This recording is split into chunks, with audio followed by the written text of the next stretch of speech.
Vamos a buscar en Génesis. Las lentejas aparecen en muchas ocasiones en el Antiguo Testamento, pero muchísimas, ¿eh?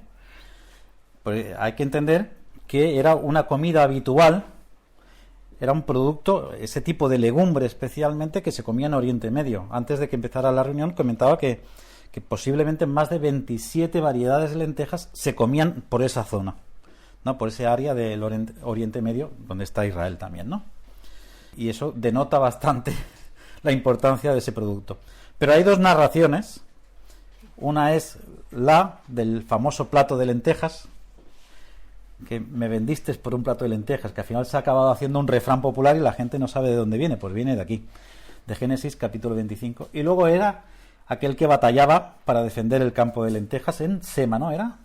Sama, siempre me equivoco. Así que vamos a Génesis capítulo 25, del versículo 27 al 34. Dice así: y crecieron los niños, y Esaú fue diestro en la caza, hombre de campo, pero Jacob era varón quieto, que habitaba en tiendas.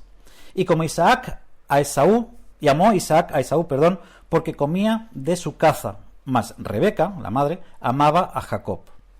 Y guisó Jacob un potaje, y volviendo Esaú del campo cansado, dijo a Jacob: te ruego que me des a comer de ese guiso rojo, pues estoy muy cansado.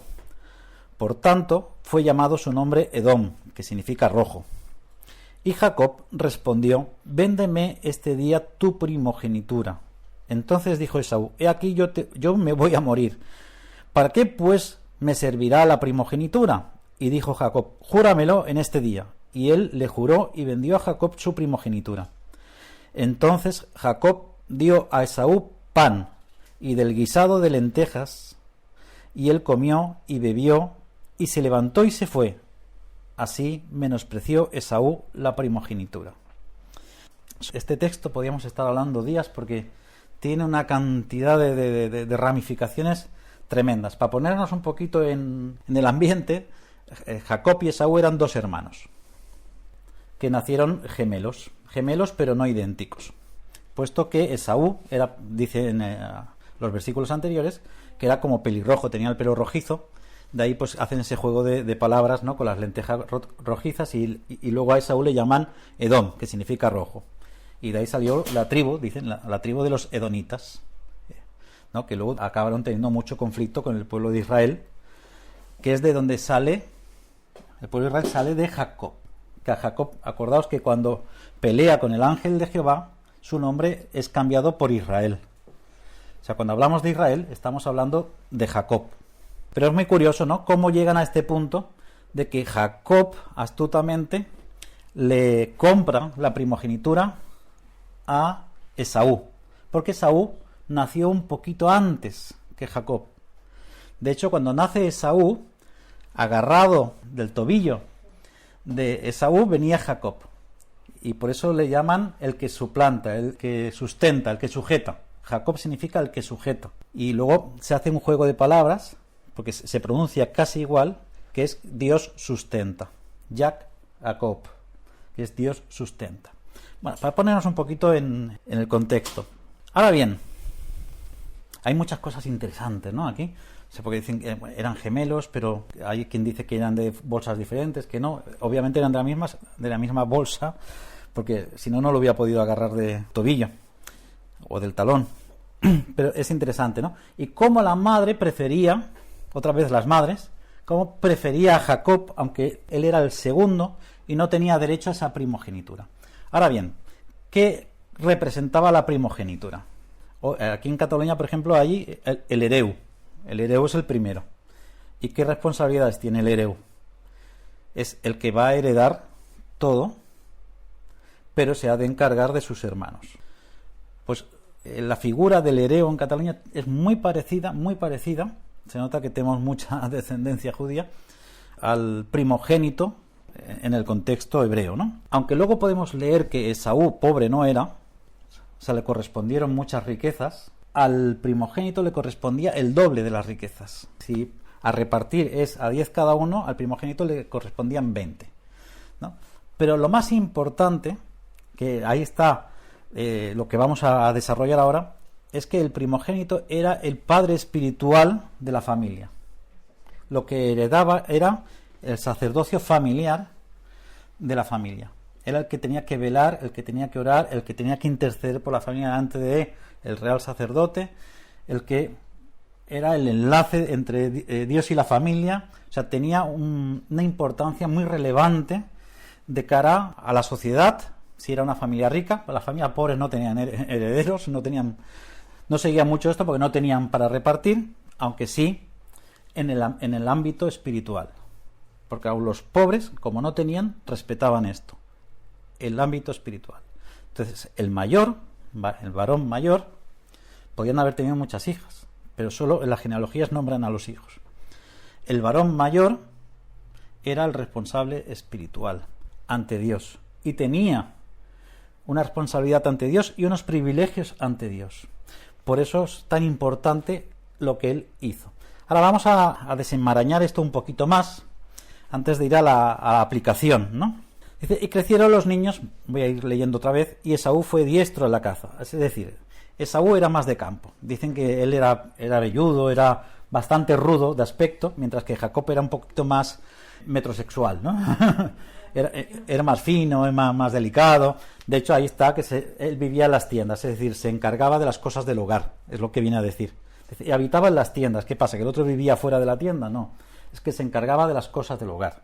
O sea, profesión, sus labores. Él cocinaba, él limpiaba las tiendas, mantenía todo recogidito, cepillaba al perro, etcétera, mientras que Esaú era el que iba a cazar y el potente de la familia, ¿no? El machote. Por eso a su padre le gustaba más Esaú, porque representaba el hombre, el muy varonil, como linaje de la familia, mientras que Jacob pues era un poquito, por eso le gustaba más a Rebeca, estaba más apegado. Pero es curioso, ¿no?, cómo Rebeca también se confabula con Jacob a lo largo de toda esta historia para que la primogenitura acabe siendo de Jacob, porque vemos al final, o si queréis leerlo en casa, cómo cuando ya está agonizando el padre, que está medio ciego, la madre le fabrica aquí unas lanas, unas cosas, para que el padre le diera la bendición a Jacob, confundiéndolo por peludo con Esaú, ¿no? Porque aunque la primogenitura era de Jacob, había una bendición que el padre daba, ¿no? Y esa era para el primogénito. Eso no iba dentro del lote, pero él había vendido otro tipo de primogenitura. Entonces, faltaba esa bendición, que es cuando el padre moría. Y aún esa bendición se la suplanta, se la quita a Esaú. Y Esaú es que, luego veis que tiene mucha rabia, mucho odio y pelea esta situación, e incluso se casa con una prima, porque el padre prefería una nuera que fuera fuera hebrea, y él había tenido dos mujeres que le habían ocasionado muchos dolores de cabeza a su suegra, a Rebeca, etcétera, etcétera, etcétera, ¿no? Entonces vemos que Esaú era un bala perdida. Era el típico que no valora ni respeta a la familia, solo cuando le interesa. Seguimos leyendo. Y amó Isaac a Esaú porque comía de su caza, o sea, le gustaba lo que cazaba. Más Rebeca amaba a Jacob, y guisó Jacob un potaje. Aquí nos dice qué es lo que guisó, un potaje. Supongo que el que escribía, el que estaba narrando esta historia, ya para no hacer un spoiler, dijo, estaba guisando un potaje. Y volviendo Esaú del campo cansado, nadie niega que Esaú estuviera cansado, nos podemos poner en su pellejo, madrugando, levantándose a las 4 de la mañana o pasando la noche en el bosque, esperando, escondido, agazapado ahí, para tirar una flecha o cazar cualquier animal. Le dijo a Jacob, cuando llegó, imaginaos a Esaú todo sucio, lleno de porquería, sudoroso, porque ellos se embadurnaban con los excrementos de los animales para que no olieran a humano y así sorprenderlos. Llega y dice, te ruego que me des a comer de ese guiso rojo. O sea, ya bastante despectivo. O sea, el tono, si sabemos leer entre líneas, el tono con el que Esaú se está refiriendo a lo que Jacob estaba cocinando tan amablemente, ¿no?, haciendo sus labores, dice, dame de comer de ese guiso rojo, pues estoy muy cansado, ¿no? Por tanto fue llamado Edom, ¿no?, porque le llamó el guiso rojo. Eso nos lleva a entender que de las 27 o 50 tipos de lentejas, posiblemente eran las lentejas rojas, que tú has mostrado las fotos. Unas lentejitas rojas, que le daban ese color al guiso. ¿Por qué? Porque las lentejas que comemos hoy en día tienen el color rojo por el choricito que le ponemos. Y ellos no comían chorizo, no comían cerdo. Así que posiblemente eran esas lentejas rojas. A no ser que usaran alguna especia, como pimentón. Pero lo dudo, porque la época de las especias todavía no había llegado. Las especias es algo que surge mucho más tarde, que las empiezan a traer desde la India. No sé si habéis oído hablar de la ruta de la seda. Pues era una ruta que había desde la India hasta China, pasando por Europa, que era todo el recorrido comercial de las especias, que venían casi todas vienen de la India. Y eso todavía no había sucedido. Recordad que estamos hablando en los orígenes del pueblo de Israel. Esto es muy anterior. Y Jacob respondió, vivo Jacob, véndeme en este día, ahora. No dice, véndeme tu primogenitura, vale, bueno, pasado mañana vamos a un notario, no, ahora. Véndemela ahora. Se la está vendiendo. Se la está vendiendo, no se la está cambiando, no, se la está vendiendo. Esa palabra denota lo ruin del hecho. Porque no es que no se la estoy cediendo, te la intercambio, total tú eres mi hermano, no. Se la está vendiendo el sinvergüenza. O sea, si le hubiera podido poner precio, ¿cuánto valdría la primogenitura si vemos el lado material? Estamos hablando que nada más y nada menos que era el hijo de Isaac. Isaac era hijo de Abraham. Abraham tiene 2 hijos. Uno era, el primero, primogénito. Abraham tuvo 2. Ismael, que ese fue el primogénito que lo tuvo con la criada. ¿Por qué? Porque la madre le dijo que probara con la criada. Y él obviamente se cerró en banda. No, por favor, la criada solo tiene 20 años. No, pues él obedecía a su mujer. Y se fue con la criada. ¿Pero quién heredó la primogenitura? Isaac, que era el segundo. Isaac, que lo tengo aquí apuntado para que no se me olvide. Isaac tiene 2 hijos. El primero es Esaú. Y el segundo, Jacob. ¿Quién hereda la primogenitura? También por culpa de su madre. Jacob tiene un montón de hijos, como 12, de los que salen las 12 tribus de Israel. El primer hijo se llamaba Rubén. Y uno va contando, y cuando llega al número 11, ¿a quién se encuentra? A José. ¿Quién hereda la primogenitura? José, en el número 11. José tiene 2 hijos, Manasés y Efraín. Manasés, el primero. ¿Quién hereda la primogenitura? El segundo. Entonces, ¿qué? Uno se llega a plantear, ¿qué importancia tenía la primogenitura para esta gente? Si al final no servía de nada nacer el primero. Pero lo bueno del caso es que si seguimos contando los primogénitos, llegamos hasta David, y David tampoco era el primogénito, y llegamos hasta Jesús de Nazaret. ¿Y por quién viene el linaje? Por María, la madre. Era primogénito de María, porque José no era su padre físico, era su padre putativo, que se llama, por eso se llaman Pepes a los Josés, pater putativos, o sea, es un padre imputado, ¿no? Se le adjudica que sea padre de Jesús, pero no era su padre real.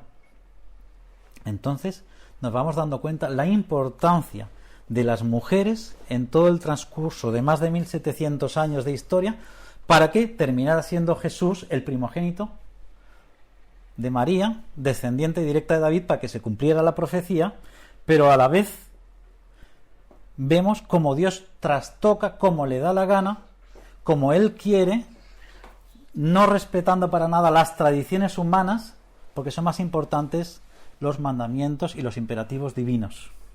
Y si Dios quiere hacer algo, va a cambiar cualquier orden natural de las cosas. Si vamos de la genealogía de María hacia atrás, nos encontramos que está en Habacuc la prostituta, que forma parte también. Jesús de Nazaret era, en toda su ramificación genealógica que pone la Biblia, la mayoría no eran primogénitos, Muchos eran imputados, otros una prostituta. O sea, ¿por qué es esto? Y llegamos hasta el día de hoy. ¿Qué es la Iglesia? Es el segundo. El primogénito es Israel. ¿Y quién se ha llevado la herencia? El segundo, la Iglesia. A vosotros vine y no me escuchasteis. Acordaos que dice Jesús. Y se fue a los gentiles. Nosotros somos herederos. Ya no somos más extranjeros y advenedizos, sino que somos hijos. Hijos juntamente con Cristo, a la diestra del Padre. Siendo los segundos.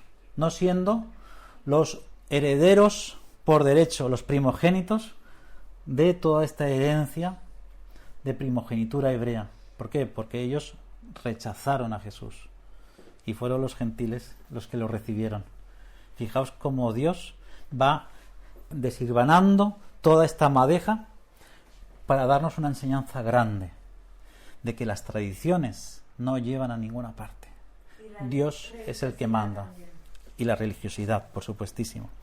Y sigo leyendo. Véndeme en este día tu primogenitura. Ahora, véndemela ahora, para que no se le escapara.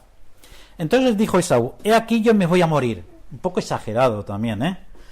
Yo me voy a morir, estoy que desfallezco de hambre. A él lo que le importaba en ese momento era llenar el buche. Sentirse satisfecho, satisfacer esa necesidad momentánea, instantánea. Él necesitaba comer en ese momento. Y no supo ni reconocer que estaba cocinando unas lentejas riquísimas y dijo, dame de comer de ese guiso rojo que estás ahí en esa olla. ¿Para qué pues me servirá la primogenitura? ¿Qué manera, no de desconocer, sino de desvalorizar lo que le había correspondido por herencia? No valoró lo material solamente, porque podríamos decir que vendió el plato de lentejas por el equivalente de la fortuna de Isaac. Acordaos que tuvieron que dividir dos pueblos, Abraham con su hermano, porque tantas ovejas se mezclaban que se confundían. Eran miles y miles y miles de cabezas de ganado lo que tenía Isaac. Miles. Era multimillonario. Era un Bill Gates de la época, Isaac. Es decir, vendió el doble de la porción de su herencia por un plato de lentejas. Fijaos, por la inmensidad de dinero a la que renunció, que no le dio valor. Pero lo más importante, que es lo que nos atañe, bueno, pues hizo el primo, lo vendió por el derecho de ser el que era el enlace con Dios para su familia. ¿Quién? Hoy todos tenemos ese enlace, gracias a Dios. Todos somos real sacerdocio, lo dice en Pedro, ¿no? Y aquí somos pueblo escogido por Dios, real sacerdocio. ¿Qué significa eso? Que nosotros podemos acceder ya al lugar santísimo. Por eso cuando Jesús muere, se rasga el velo del templo, porque al lugar santísimo solo podían acceder los que eran reyes y sacerdotes, y desde ese momento todo el pueblo que cree en Jesús puede acceder a ese lugar santísimo sin necesidad de intermediarios. Ya no hay más mediadores. Todos podemos irnos al lugar tranquilo o en nuestra mente mientras trabajamos y estamos accediendo al lugar santísimo. Pero en esa época no era así. En esa época solo había un ungido y de vez en cuando alguno que Dios escogía, y renuncia a eso. Peca de irresponsable porque tenía la responsabilidad de su familia en sus manos, y peca de despreciable porque despreció ese honor que tenía con Dios por ser primogénito. Es terrible. Ahora vamos a ver un poco más. Es mucho más inmundo lo que hizo. ¿Para qué pues me servirá la primogenitura? Y dijo Jacob, júramelo en este día. Y él le juró y vendió a Jacob su primogenitura. ¿Qué nos encontramos en el Sermón del Monte? Cuando Jesús dice, no jurarás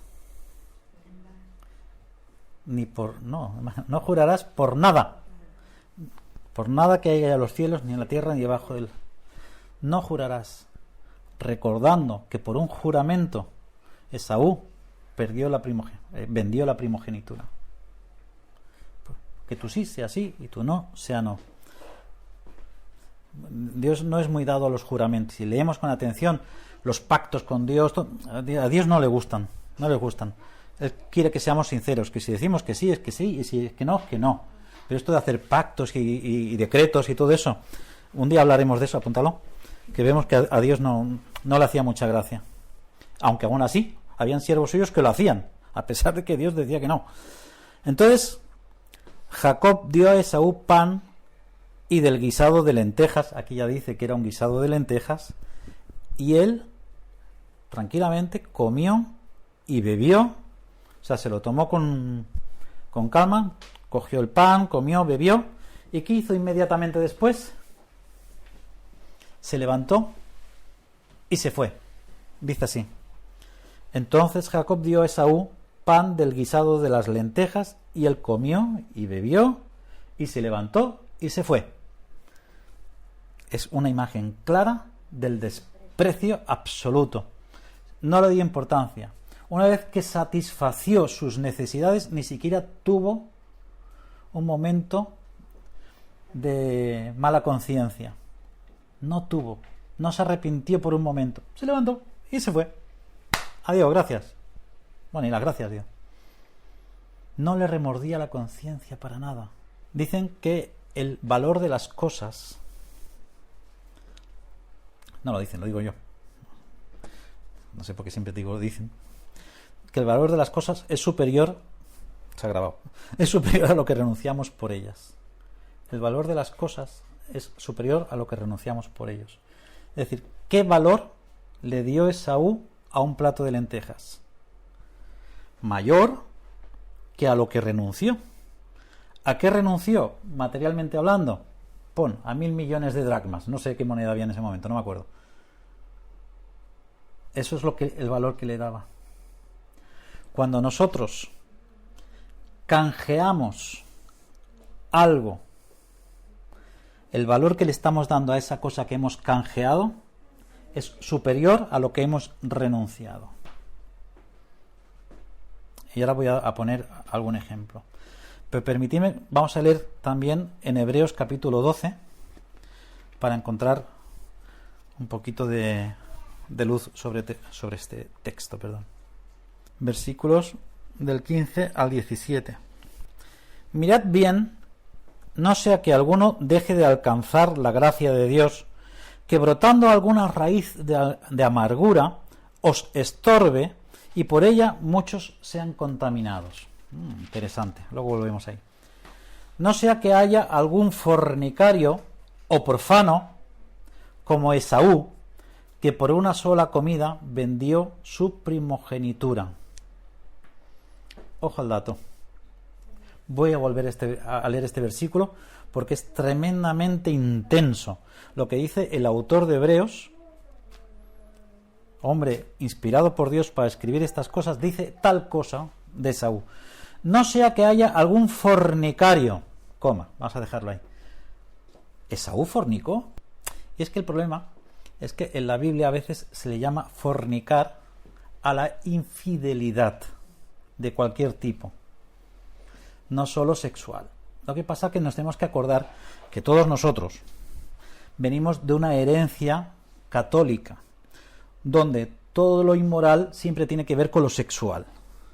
Mientras que para la mentalidad hebrea, que es lo que nosotros leemos en la palabra de Dios, la inmoralidad tiene que ver con muchas cosas, también lo sexual, pero con otras muchas cosas. ¿Pero qué hizo Esaú para ser fornicario? Fue infiel. No fue fiel a su derecho como primogénito. ¿No recordáis alguna lectura del Antiguo Testamento cuando Dios, a través de sus profetas, le dice: muchos de vosotros habéis fornicado con otros dioses? ¿Tiene que ver eso con sexo? No, tiene que ver con infidelidad. Por eso se puede ser infiel de muchas maneras. Fornicar tiene que ver con muchas maneras. Eso tiene que ver, otro día hablaremos de eso, con el divorcio. Acordaos que dice lo del divorcio, que a no ser que sea por causa de fornicación.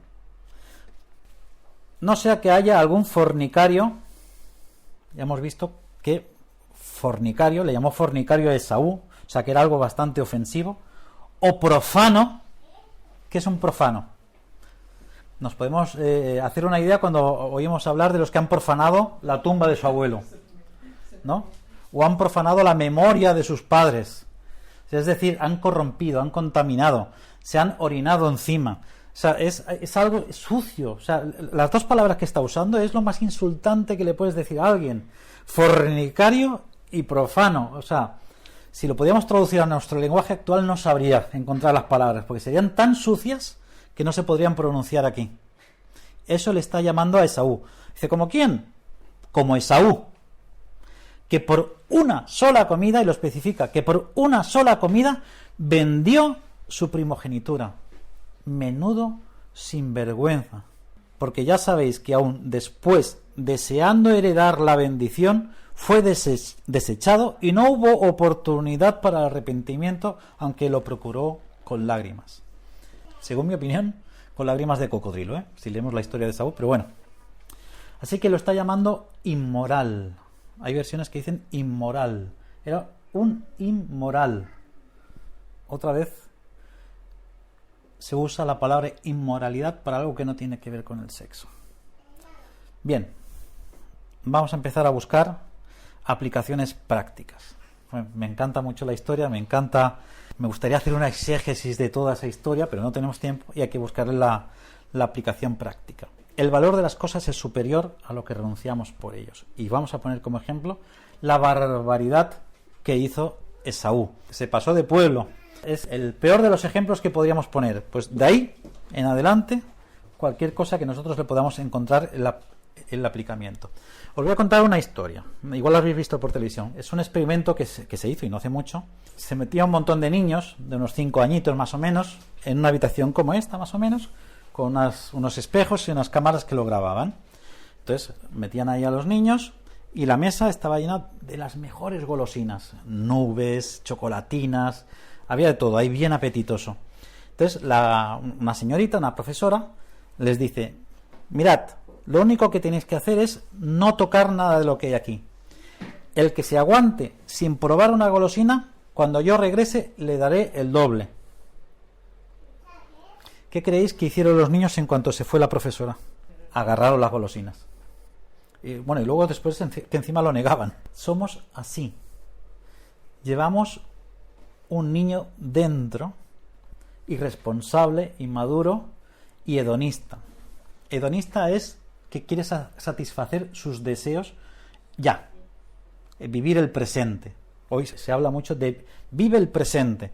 Eso es hedonismo. Es decir, no te importe el mañana, no te importe los demás. Tú vive el presente. Satisface tus deseos. Y los anuncios van por ahí. Si uno fija la publicidad, va ahí. Satisface, te lo mereces porque tú lo vales. Sin importar lo que arriesgas por eso. Así, ¿cuál fue el valor de esta golosina para el niño? El valor de 2 golosinas. ¿Cuál fue el precio que pagó? Lo que renunció. Le costó una golosina, 2 golosinas.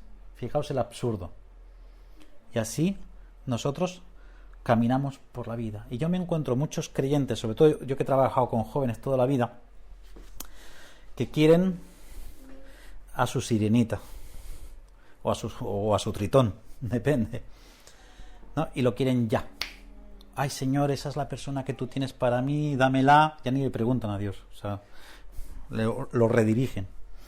Dame esa persona, y Dios, por de muchas formas y maneras, les puede estar dando indicativos de que esa no es la persona. Pero el joven, ¿qué quiere? Quiere esa, y la quiere ya. Cuando ese joven toma la iniciativa, a pesar de que sabe de que no es la voluntad de Dios, ¿cómo lo puede saber? Vamos a lo más básico, no es creyente. Partiendo de ahí, no es creyente. Bueno, sabiendo que no es creyente, ¿a qué estoy renunciando? A la bendición mejor. Y no que sea malo, porque lo he visto continuamente, que jóvenes han tomado una decisión equivocada y luego la persona se ha convertido y ha sido mejor creyente que incluso el joven que... Eso no quiere decir nada, pero nos vale como ejemplo, porque muchas veces ese es el plato de lentejas para el joven. Quiere esa muchacha, la quiere ya. Quiere ese muchacho y lo quiere ya. Y está renunciando a la persona que Dios le estaba preparando o tenía en su mente. Que igual en los planes de Dios era esa persona, no lo sabemos, porque ya sabemos que Dios usa cualquier mecanismo para al final acabar haciendo su voluntad. Pero en principio vamos a caminar por el orden convencional. No os unáis en yugo desigual. ¿Qué es lo que están traicionando? ¿Qué es lo que qué le ha costado? Pues lo que Dios tenía preparado para ellos. Es cambiar lo excelente por lo bueno, satisfacer un deseo momentáneo renunciando a la abundancia futura. Por ejemplo, otro ejemplo, en lo económico. A mí me gusta el dinero, el mejor indicativo que tiene para cualquier líder cristiano para olisquear el estado espiritual de las personas. Es así de sencillo. ¿Por qué? Porque como manejamos lo que más nos cuesta es como manejamos el resto. Así de sencillo. Así que cualquier cristiano que se administra mal en el dinero, seguro, y doy medio brazo, por si acaso, de que se administra mal en lo espiritual, en lo emocional y en otras muchas cosas. Estoy casi seguro. No es algo bíblico, es mi opinión. Pero tiene mucho que ver. Entonces yo me encuentro constantemente con hermanos y hermanas que cobran hoy y la semana que viene ya no les llegó. Se fundieron, no pueden tener dinero en la mano. ¿Qué están haciendo? Satisfaciendo sus deseos. Comprar a crédito, a no ser que sean cosas necesarias, como puede ser una casa, herramientas de trabajo, cosas así. Comprar a crédito, tirar de tarjeta de crédito, es pagar el doble por lo que vale una sola cosa. Si yo tiro de tarjeta de crédito para comprarme un iPhone, aparte de que al día siguiente ya vale mucho menos, ¿qué estoy pagando por ese iPhone? Si uno cuenta al final de lo que ha pagado con la tarjeta de crédito, el iPhone le ha costado casi el doble. Por un iPhone, y siempre pongo el iPhone por ejemplo, ¿será que quiero uno? ¿Qué le ha costado el iPhone? 2 iPhones. Somos idiotas. Perdón. Somos bobos. Y así caminamos por la vida, pagando siempre el doble por lo que podríamos tener por derecho. Si fuéramos buenos administradores, y no estoy diciendo que sea el caso, pero nos ha de ayudar para estar despiertos para cuando nos suceda, saber por dónde iban las cosas. Gastarse el dinero que uno debe. Yo conozco personas que deben dinero y se van de vacaciones a todo trapo. Yo no puedo hacer eso, sinceramente. Yo si debo algo a alguien, lo primero es pagar eso. Pero yo conozco gente que se va de vacaciones debiendo dinero. ¿Qué es lo que está? ¿Cuál es el valor de esas vacaciones? Es el valor que le da a quien le debe dinero. Es así de sencillito. Cuando uno llega tarde, voluntariamente, si uno sale tarde porque dice, bueno, si todo el mundo llega tarde, ¿qué valor le estamos dando a esos minutos de más que yo me he estado en la cama, o desayunando, o maquillándome, o viendo la tele? Le estoy dando el valor por encima al respeto que le tengo a mis hermanos. El valor de las cosas es superior al valor de las cosas a las que renunciamos. Engañar para sacar beneficio. Entre cristianos yo lo he visto. Ser civilinos, astutos, para sacar beneficio de algo, ministerialmente. Eso lo veo mucho. Hoy en día estamos en la época del ministerio microondas, del ministerio instantáneo. Todo el mundo quiere ser pastor, pero nadie quiere pagar el precio. Si tú no quieres estar 5 años, como mínimo, estudiando la palabra de Dios en un seminario, suponiendo que puedas, si estás en un país que no se puede, ¿no? Y tú estudias la Biblia como puedes. Pero si estás donde se puede, uno se tiene que preparar para lo que cree que Dios le manda. Si no, el valor de lo que cree que Dios le manda, sea el ministerio que sea, es inferior a lo que tú pagaste o no pagaste. O sea, si yo no soy capaz de renunciar a mi tiempo, a mi dinero, a un montón de cosas, amistad, a tiempo libre, vacaciones, para prepararme para un ministerio al que creo que Dios me llama, es que el ministerio que creo que Dios me llama no tiene valor o es inferior a esas vacaciones, a ese tiempo libre, etcétera. Y es por eso, porque estamos en la época del hedonismo, del vive el presente. Lo quiero ya. Resultados instantáneos. Hoy en las iglesias estamos en otra época de resultados instantáneos. Yo miro la historia de las misiones de 20 años del año 90 hacia atrás, y todas llevaban sangre, sudor y lágrimas. Todas, y empezaban con una familia, y esa familia estaba años y orando y predicando el evangelio y hablándole a los vecinos y guardando el testimonio, y al cabo de 2-3 años, se convertía uno, y era que al cabo de 10 años ya había una iglesia, más o menos una iglesita formada. Hoy en día queremos resultados ya, y eso atenta contra nuestra impaciencia natural, y en este caso lo pongo como desafío para nosotros, que no nos desalentemos ni tampoco nos impacientemos, porque cuando queremos resultados rápidos sacrificamos algo siempre.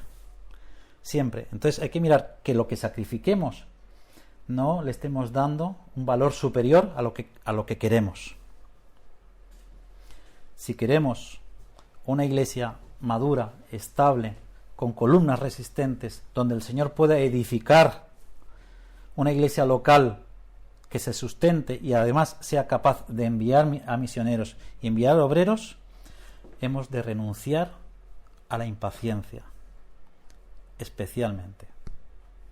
Y particularmente, cada uno sabe, a unas vacacioncitas, a algo de dinero, a una peliculita, cada uno sabe sus pequeñas cositas a las que tiene que renunciar, que es el valor que le vamos a dar a lo que queremos. Ser un espiritual, pero en la iglesia y en la casa ser un orco. Eso es que para nosotros es más importante el valor que le damos al qué dirán de nosotros que el valor que tiene mi esposa, que yo le doy a mi esposa en casa. Si yo en la iglesia soy el más espiritual, levanto las manos, amén, gloria a Dios, aleluya, etcétera, aquí voy a un palmo sobre el suelo cuando camino, y que hay una luz que sale detrás de mí que ciega a los demás, pero en casa soy un mequetrefe, un chanta, un ogro, un cromañón, quiere decir que el valor que yo le doy a mi familia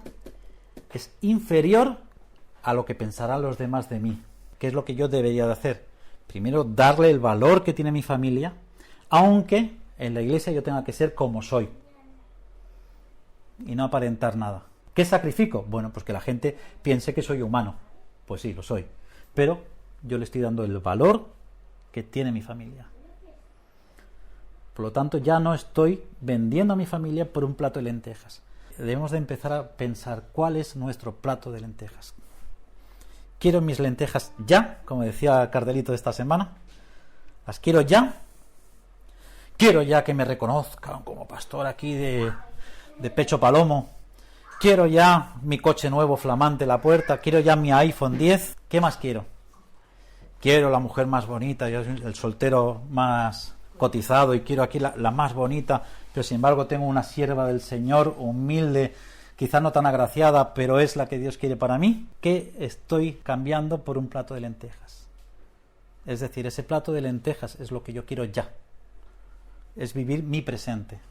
Es lo que más me satisface. La impaciencia es el enemigo número 1 de cualquier ser humano. El enemigo número 2 es el qué pensarán de mí. Eso es el demonio que más esclaviza a cualquier ser humano, el qué dirán. Somos esclavos del qué dirán, y sinceramente nos ha de importar un plato de lentejas, el qué dirán, si nosotros estamos haciendo lo correcto. A Jesús, como dije la semana pasada, no le importó en ningún momento el qué dirán. Vamos a empezar a saber esperar los tiempos de Dios. Dios tiene un tiempo para cada uno de nosotros, tiene un momento. Hagamos nosotros lo que nos corresponde como primogénitos de Dios. Ahora todos somos hermanos, todos somos primogénitos de Dios, espiritualmente hablando. Permitirme esa metáfora, Así que vamos a ser responsables con lo que Dios nos ha dado. Tenemos comunicación directa con Dios. Somos responsables de mis hermanos. Tengo una responsabilidad con mi familia primeramente. Tengo una responsabilidad delante de Dios. Tengo una responsabilidad con el dinero. Con todo el dinero. Con el nuestro y con el de los demás. Soy responsable con el tiempo. Con el mío y con el de los demás. Y Pablo lo repite. aprovechad bien el tiempo porque los días son malos. El tiempo, aparte que es la excusa número 1, el no tengo tiempo, es la mentira número 1 normalmente, porque el tiempo que tenemos es el resultado de nuestras prioridades, de los platitos de lentejas que hemos cambiado por ese poquito menos de tiempo que tenemos. Y a veces cambiamos tiempo por las cosas que queremos. Acordaos que dice en Lucas, donde está tu tesoro está tu corazón. Así que si, por ejemplo, mi tiempo se va yendo de compras al Mango, quiere decir, bueno, mi tiempo libre, pero el tiempo que yo tendría que estar dedicando a cultivarme, a prepararme, a estar con los hermanos, a predicar el Evangelio, estoy en el Mango, estoy en el cine. No digo que no haya que hacer eso, ahora lo explico, pero estoy sustituyendo ese tiempo por ocio. Es más valioso el ocio que esa cosa.